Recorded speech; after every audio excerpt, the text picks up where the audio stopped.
Dick Barton, Special Agent.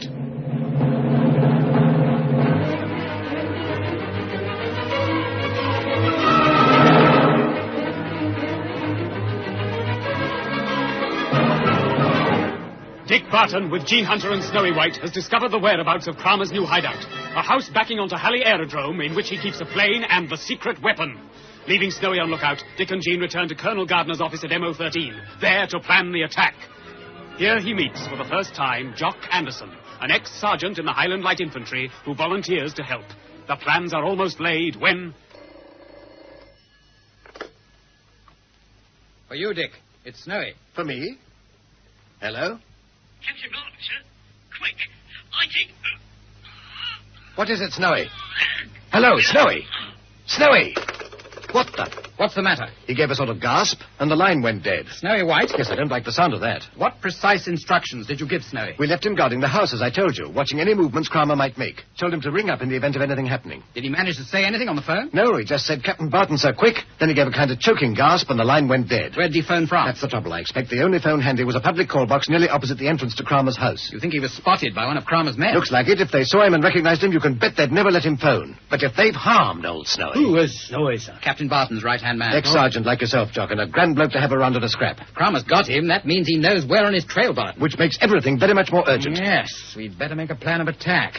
We've got a large-scale map of the district in the next room. I'll get Gene to bring it in.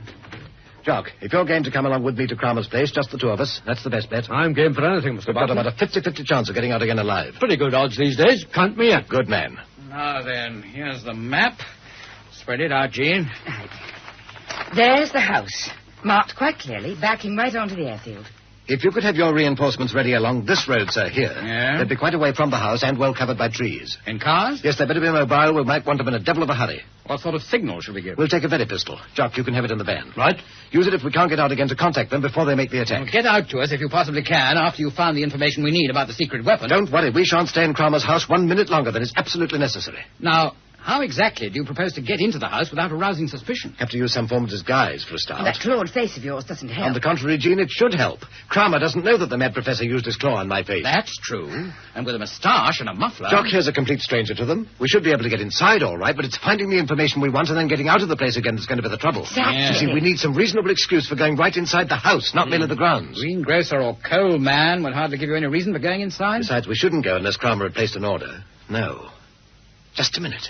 I think I've got it.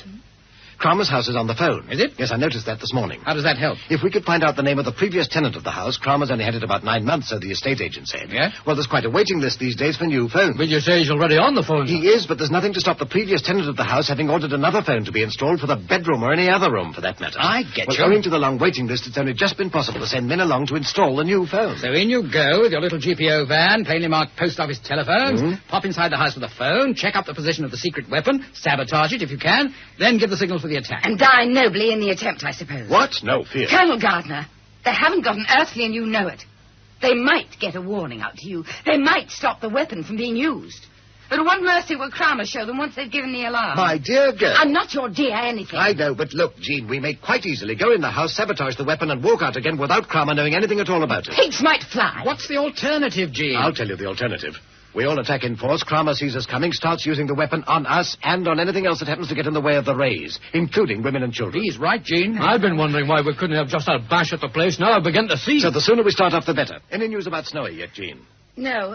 A plainclothesman is going round to the house. He'll phone us right away. I'll arrange the telephone people to obtain what information we require regarding the previous tenants, fix up the van, and provide you with all the necessary credentials. Meanwhile, come along, Jock. We'll see what the makeup Right. department can do for us. You won't need anything as they don't know you, but a walrus moustache wouldn't do me any harm.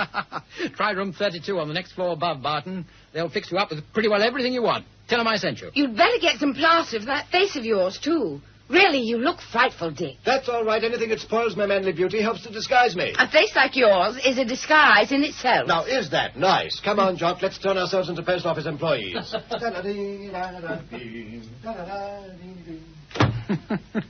Always happy when there's a spot of trouble in the offing, isn't he?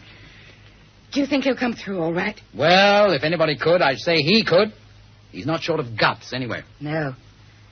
But Kramer will kill him this time, sir, if he's found out. Not like you to look on the black side, Gene. I know, but... But what? Oh, I don't know. Very lucid.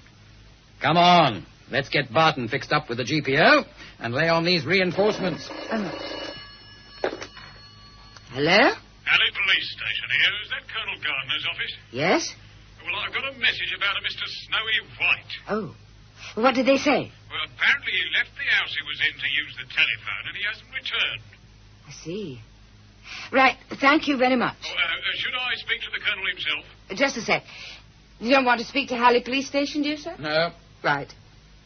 That's all, thank you. Right, very good, miss. Thank you. Thanks very much. Well, Snowy White left the house to use the phone. he said that to the people in the house, did he? Yes. He didn't come back. So we can take it as pretty definite that Kramer's got him. Which means that Kramer's likely to act at any moment. Then the sooner we act, the better. Well, Thurgood? Well? No use being impatient, Kramer. Blom isn't what you call a particularly apt pupil. Surely he knows by now just what to do. Heavens, it's simple enough. It's simple, yes, but so is Blom. Blom. You understand what the man says? There are 2 levers. Don't call them levers. He doesn't know what a lever is. You must admit that it isn't too easy. Look, Blom. First you switch that over, so. Then you pull that little piece of metal, so. You see? Then you press that switch. That one there. Be careful, Thurgood, for heaven's sake. That's all right. The ray doesn't come into operation until that third switch is pulled down. The generator begins with the second lever, but the ray only starts with the third. Well, don't press the third lever. No. But Blom will press the third lever, won't you, Blom? Then, Blom, after you've pressed the third lever, what do you do then? That's the idea. You switch it off, like that. Oh, I really think he got it this time, Kramer. About time, too. Better prepare him with the antidote now. Yes. This is for you, Blom. Bring him, Rangle. Rangle's been pleased, hasn't he? Yeah. I wish we had somebody else to try it on, too. Someone without the antidote. Then we could have a complete trial. It would be better. We could try it on Wrangle. First with the antidote. Then, if he was all right, we could try it on him without the antidote. You filthy swine, have you no decent feelings? No spark of humanity? Not very much at the moment, Wrangle. Come along, Blom. I assume we shall be quite safe, Thurgood. I shall fix the machine so that it can only be pointed in Wrangle's direction, but we shall keep out of the room. But don't you realize, you fools, that although you point the machine at me, the rays will penetrate my body and the walls of this house and everything else for miles, so that any human beings who happen to be in line with the rays will suffer? So long as Thurgood and I are not in the line of fire, so to speak, we don't worry very much. You'll roast in hell for this! Possibly. But you look like being there first by some considerable time, my dear Wrangle. Blom is ready now, Kramer. Good. Get out! I gave strict instructions I was not to be disturbed. Let go. Why? Hello. I thought I recognized him, sir. He was just going to use the phone. But of course you recognized him. Of course. Mr. White, isn't it? Snowy White. A lot of fuss and palaver just because I wanted to ring up a bit of stuff, isn't it? This means that Barton knows where we are, Kramer. Not necessarily. He didn't give any message over the phone, sir. We stopped him just as he was going to speak. Good work. Yeah, they wouldn't have done though if it hadn't been 4 to 1. If this man was watching the house, Kramer, it must mean that Barton will be here at any moment. Barton and me have parted company. Had words we have. Indeed. Well, how interesting. Tell me more. Well, I don't fancy being mixed up with this how do you do any longer between you and me. So you came down here to spy on us all by yourself? Well, didn't want to spy on you. Didn't know you were here. How should I? Don't talk like a fool, Mr. White. You're lying and you know it. Which gives me some cause for alarm. Why? If White here tells us Barton doesn't know where we are, then the chances are that Barton does know. In fact, he's probably on his way with reinforcements. Then let's get away quickly. On the other hand, if Mr. White's phone message was interrupted, and in fact no message was given, then Barton may still be waiting for some vital information. In any case, Thurgood, the sooner we try out the weapon, the better. Yes. Well, Wrangle's ready, so is Blom. And now we have our friend here, Mr. White. How fortunate. He can be the other guinea pig. Ah. Tie him up over there, you two. Here, We're just going to give you the honor of being the very first victim of our new secret weapon. You wouldn't. We most certainly would. Come, Thurgood. As soon as you're ready, we'll get out of this room. You all ready now, Barton? Yes, sir. Well, you both look the part anyway. You can drive, can't you, Jock? Drive anything, sir. Then we're all set. Got the van, got the telephone, got the correspondence. Nice touch that, sir. Looks very convincing. Even got your moustache. Sure. Could you fall for me with a moustache, Jean? Not one like that. Definitely the wall was tight, isn't it? Yes, what with that and a Cockney accent? How's this? Telephone company, sir, got a new telephone for you, sir. I'm a Parkinson. That right? That's grand. How about the reinforcements? They all ready? What time do you expect to arrive at the house? Oh, about 10:30, 11:15. I'll have 6 carloads ready and waiting at the place we agreed by that time. Good. Hop into the van, Jock. Okay. See you later, then. I sincerely hope so, Barton. And good luck. Thanks. Don't worry about me. But if there shouldn't be any signal from Jock here or from me by 11:15, well, it'll be up to you, sir. We'll see to that.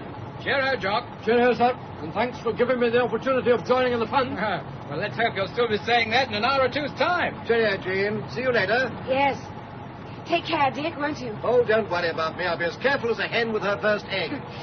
When Kramer's out of the way, we'll have a party. We certainly will, and what a party. Bye, Jean. Good luck. Thanks. All the best, Jock. Sure, miss. Dash on then, Jock. Right. Kramer, here we come.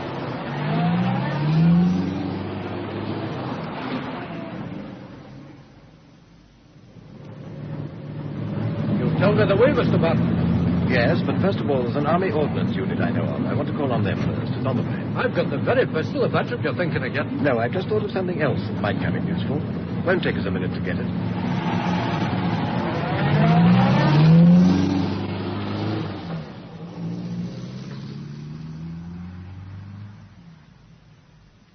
You ready now, Thurgood? Yes. Wrangle and White are propped up against that wall. Directly in line with the ray projector. That's it. Very good. Kramer, I ask you for the last time. I'm not worried about myself or our friends here, but think of the innocent people. Be quiet. You'll be all right. You have the antidote. It's poor White there who'll suffer. Don't worry about me. I'm not worrying about you. Now, Blom, you ready? Yeah. You know exactly what to do, Blom.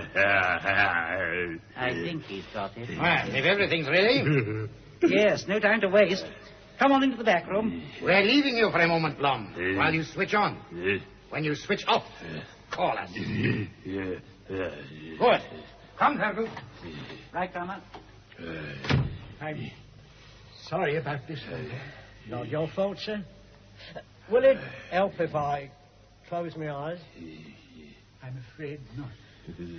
Oh, well, it hasn't been a bad old life. Here it comes. Poor.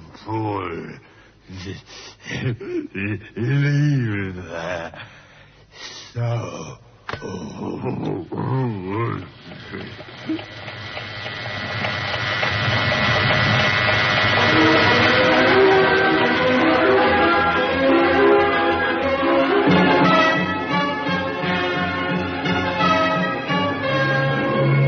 What will happen to Snowy?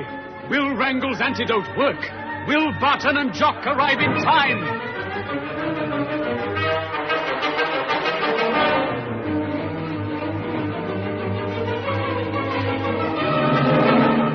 Listen to the next installment of Dick Barton, Special Agent.